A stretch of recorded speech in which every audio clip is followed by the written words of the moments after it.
Welcome back to the State of the Nation 2026. Joining me now, I'd like to welcome COSATU's Parliamentary Coordinator, Matthew Bucks. Matthew, always good to have you on. Thank you so much for joining us.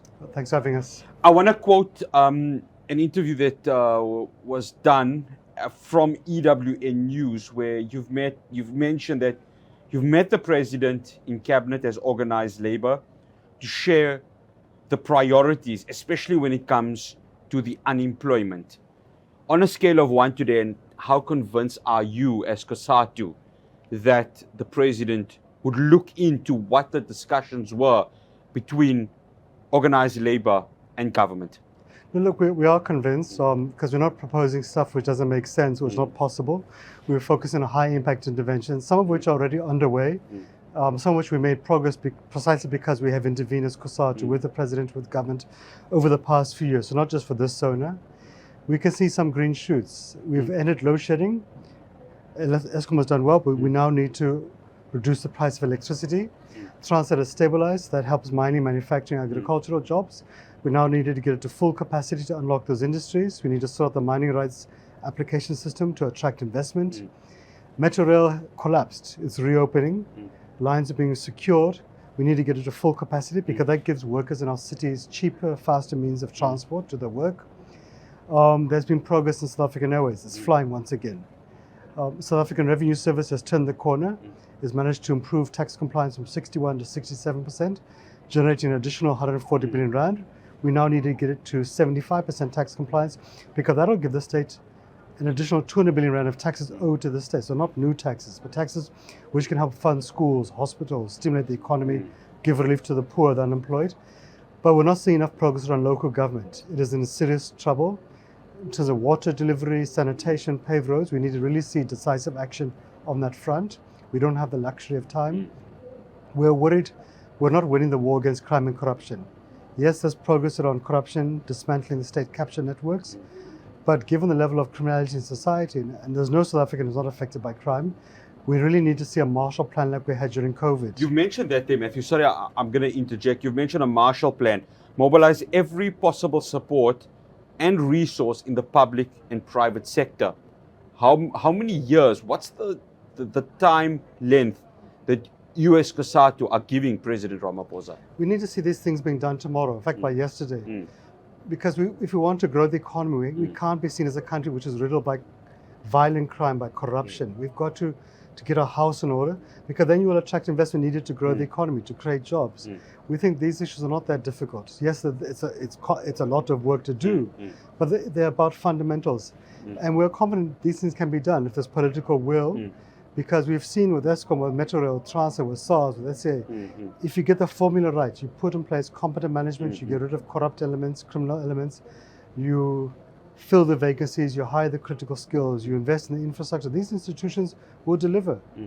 And all of these institutions have come from the precipice or come from complete collapse. We need to apply that same formula to the state, to SAPS, to the National Prosecuting Authority. But we don't have a choice. We have to keep pushing because lives are at stake, jobs are at stake. And again, the solutions lie in our hands, no one else's hands. We've got to get the fundamentals right. And it will happen because you have a Matlanga Commission shedding a painful spotlight into the extent of corruption in the police. And the government now needs to action what is very clear to everybody what needs to be done. Matthew, I want to read a statement that came from Parliament on the South African Post Office. This is, of course, a statement on behalf of Ms. Sonia Boshoff, who's, of course, the chairperson for the Select Committee on Economic Development and Trade. This is with regards to a meeting, and I'm just reading this post over here, where it was alleged that COSATU had met with government with regards to a 3.8 billion rand rescue fund for the post office. Talk to us about that, whether the statement here speaks to that or not. Yeah, so I think this member of parliament might be fairly new to parliament. We wish we can be wrong. In fact, we would love to be wrong. Unfortunately, we're not. The member of parliament should just go and read the Minister for Finance's budget speeches over the past 2 years, where government committed in the budget speech to a 3.8 billion rand injection of capital to the post office. So it's not a bailout. Is it a bailout or a rescue Whether fund? you call it a bailout, rescue package, an investment, government committed to investing 3.8 billion rand into the post office. We've had engagement with Treasury, with the Minister for Finance, who has raised concerns of a lack of a turnaround plan from the post office, saying it's difficult for government to honour that commitment if there's no turnaround plan. We understand that logic. Right. But it creates a catch-22. Post office needs money to turn around. Government says, where's your turnaround plan? We just want the post office to be saved. There's also the issue, and I don't know if Ms. Bossov is familiar with all the issues of government, where the UAF's unemployment insurance fund temporary employment relief scheme committed to 6 months of payments to assist with salaries of the post office workers, also linked to a turnaround plan. They provided 3 months out of the 6 months. The other 3 months haven't come. And so we need to resolve those issues. Whatever the issues are, let's resolve them, because the post office can play a role. Parliament amended the post office and the Post Bank Acts to enable the post office to enter the courier space, to become a one-stop shop for government services, to give it a fighting chance. The old business model of posting letters doesn't work, it's dead. People send WhatsApps, they send letters, emails, sorry. Yeah, no, of course, yeah. But courier services is taking off, becoming a one-stop shop where people could go to apply for ID documents, SASA grants, NESFAS, whatever government services. That's a model that can take off, but it needs some support from government to put in place a turnaround plan, like other SOEs received. So for us, the Ms. Bossov's term is neither here nor there. The point is to save the post office, to save those jobs, and for government, be it Treasury, be it the UF, to provide that support, and of course for the post office administrator to come with a viable turnaround plan, because Treasury is right, they can't just hand over money if there's no turnaround plan. So I think for us, that's the discussion we need to have. Matthew, I'm going to bring in a conversation, right, that I had with Solly Malatsi just before, of course, a discussion with you and I had happened. And he had mentioned that the private sector, the discussions will have to be there. COSATU has been very wary of private sector, but moreover, a sort of takeover of the private sector, especially when it's come to state-owned entities. Where does COSATU then draw the line in saying, if bailouts, if public support is not winning the day, private support would need to come? Where does that balancing act from a COSATU perspective come in?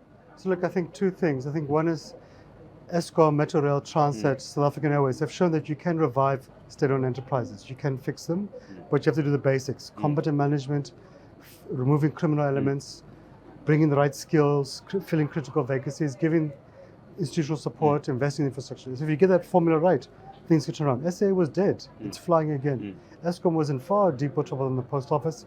It's moving. So you need that same formula. Post office needs a new business model. Otherwise, there's no amount of icing they can resolve it unless you have a new business model. SOEs partner with the private sector all the time. They choose what makes sense, what doesn't make sense. The state retains the strategic leadership role, ownership, etc. So that's what we understand the minister is saying. But I think for us is to fix the post office, not to allow it to implode. We're fearful right now the conversations are not taking place, and if you don't find the solutions, you don't give it the support, it will implode. And there is a space for a post office, but we need to put in place a turnaround plan. Matthew Bucks, always good having you on. Thank you so much for joining us. Much appreciated. Thanks. That's Matthew Bucks, COSATU's Parliamentary Coordinator. Do stay tuned to us here on Hilaal TV. We'll have more for you outside of City Hall ahead of President Cyril Ramaphosa's 2026 State of the Nation address.